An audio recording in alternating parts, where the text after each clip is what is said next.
전능하사 천지를 만드신 하나님 아버지를 내가 믿사오며 그 외아들 우리 주 예수 그리스도를 믿사오니 이는 성령으로 잉태하사 동정녀 마리아에게 나시고 본디오 빌라도에게 고난을 받으사 십자가에 못 박혀 죽으시고 장사한 지 사흘 만에 죽은 자 가운데서 다시 살아나시며 하늘에 오르사 전능하신 하나님 우편에 앉아 계시다가 저리로서 산 자와 죽은 자를 심판하러 오시리라.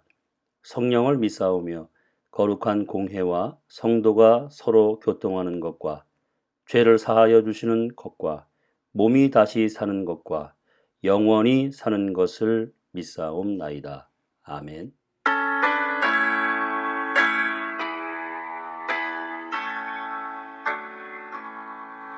빛나고 높은 보좌와 그 위에 앉으신 주 예수 얼굴 영광이 해같이 빛나네. 해같이 빛나네.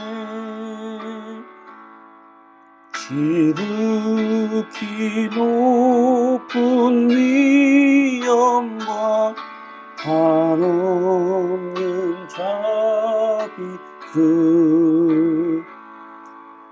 무천사 소리 합하여 늘 찬송 드리네.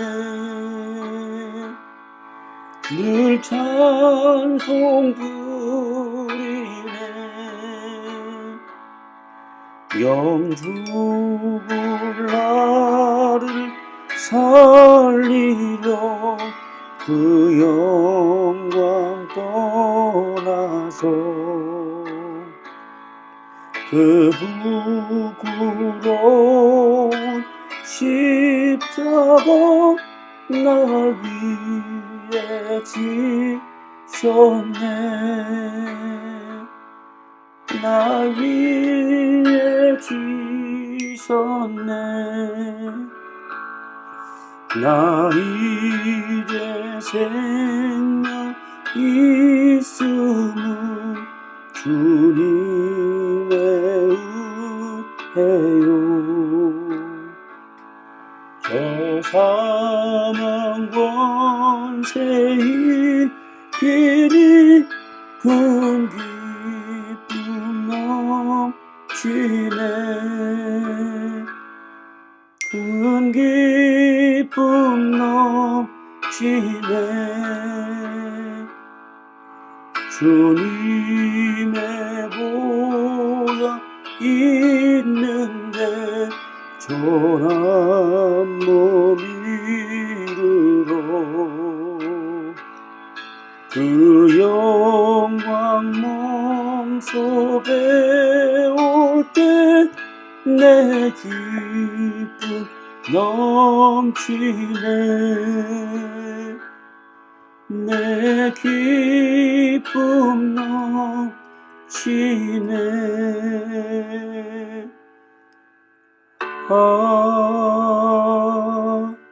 아멘.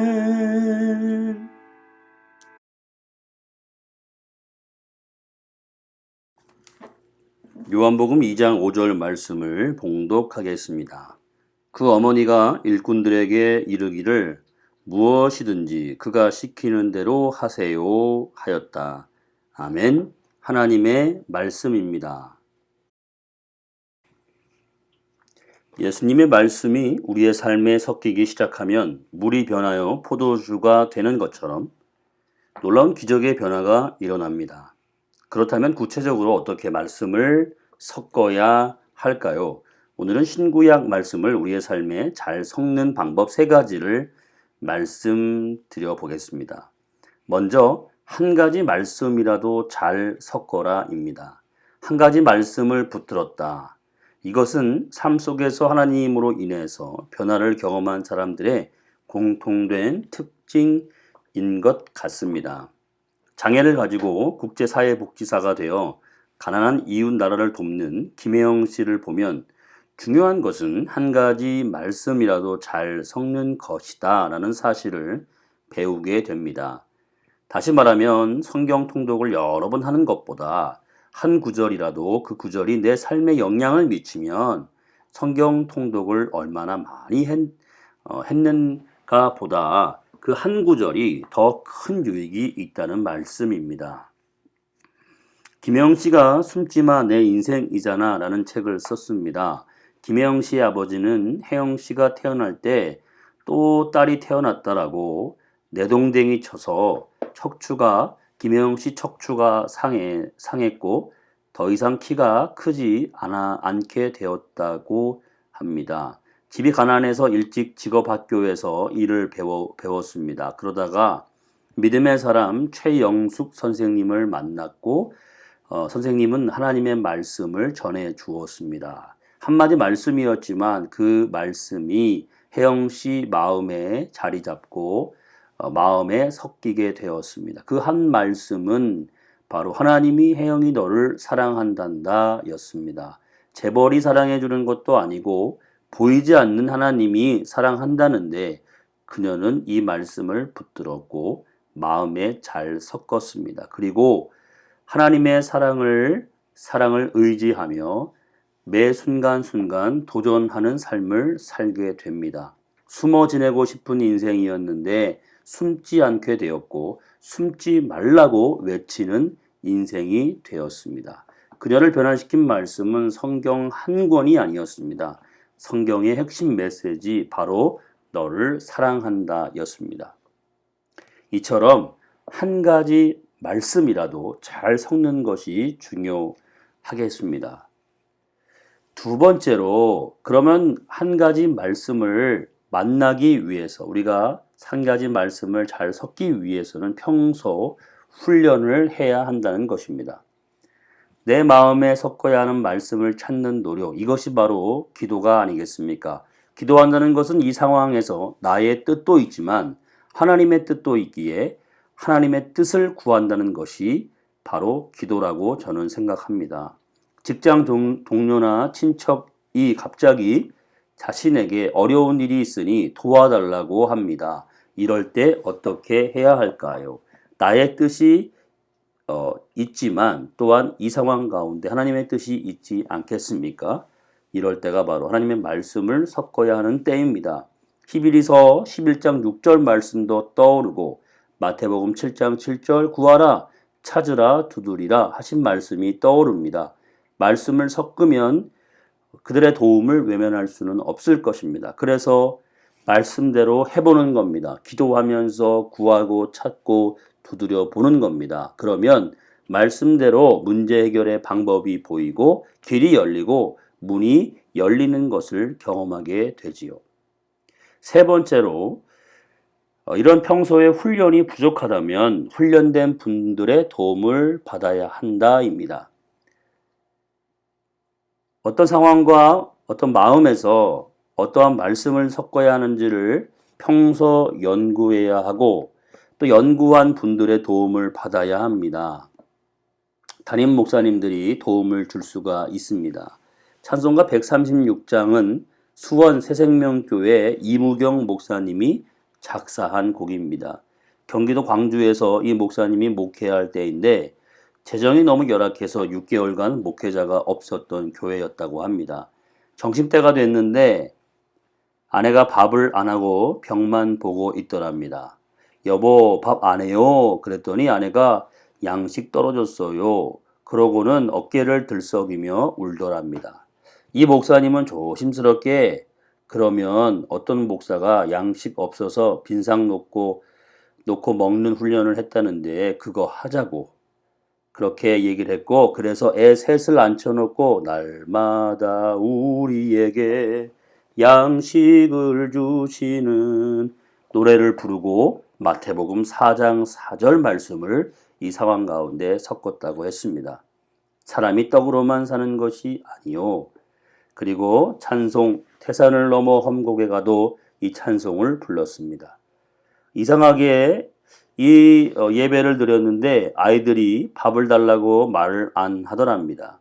그런데 조금 있다가 누가 문을 두드리는데 나가봤더니 박물장수 아주머니가 쌀을 팔다가 쌀이 물에 젖어서 외상으로 쌀을 주고 가더랍니다.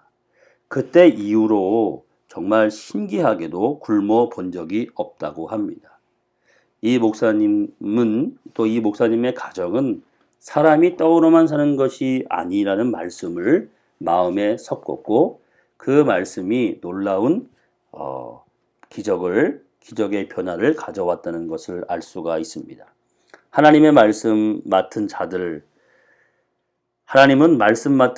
부르셔서 훈련을 시켜 주신다고 저는 생각합니다. 어떻게 말씀을 섞어야 하는지 알려주시죠. 그래서 돌보는 성도들이 어떻게 말씀을 섞어야 하는지 담임 목사님이 도움을 줄 수가 있습니다. 질병의 위기와 문제 속에서도 섞어야 할 말씀이 많습니다. 말씀을 섞었을 때 어떤 일이 일어났는지에 대한 이야기들을 여러분 많이 들으시고 또 그 이야기를 많이 전해야 합니다. 기적이 상식이 되는 이야기들이 풍성해야지 기적을 상식처럼 기대할 수가 있습니다. 요한복음 4장의 갈릴리 가나를 다시 소개하는데 이곳은 예수님이 물을 포도주로 변화시킨 곳이라고 소개합니다. 기적이 일어났던 곳으로 소문이 난 것입니다. 좋은 일들을 오래 기억하고 소문이 나야 하는 것입니다. 여러분 부드러운 마음으로 주님이 주신 한 가지 말씀을 마음에 섞으시기를 바랍니다. 많지 않아도 됩니다. 오히려 한 가지 말씀이 더 쉽고 잘 되는 것입니다. 평소 적용하는 연습을 해야 합니다. 연습이 안 되어 있으면 연습한 사람의 도움을 받아야 합니다. 예수님의 어머니 마리아의 당부를 잊지 마십시오. 무슨 말씀을 하시든지 그대로 하십시오. 여러분 말씀을 살아보지 않으면 말씀을 섞어보지 않으면 말씀이 진짜인지 모릅니다. 여러분 부드러운 마음으로 말씀을 섞어서 물이 변하여 포도주가 되는 가슴 벅찬 변화가 여러분의 삶 속에 가득 넘치게 되시기를 축복합니다.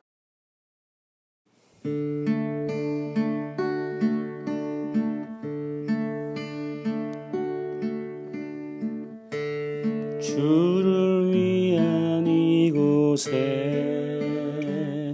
예배하는 자들 중에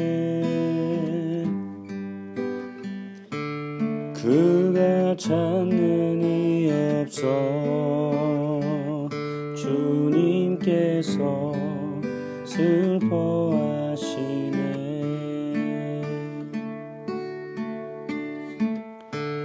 주님이 찾으시는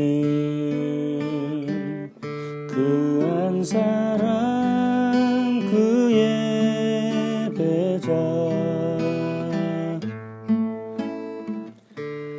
내가 그 사람 되기 간절히 주께 예배하네. 주내로 이곳에 서 있네. 주인제에 엎드려 절하네. 그 어느 곳도 나 필요 없네. 주님만 경배해. 주내로 이곳에 서 있네. 주인제에 엎드려 절하네. 그 어느 것도 나 필요 없네. 주님만 경배해.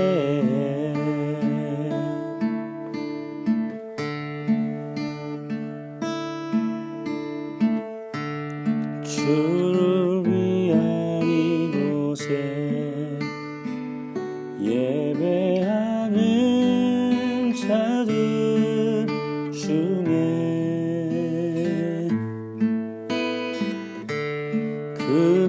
찾는 이 없어 주님께서 슬퍼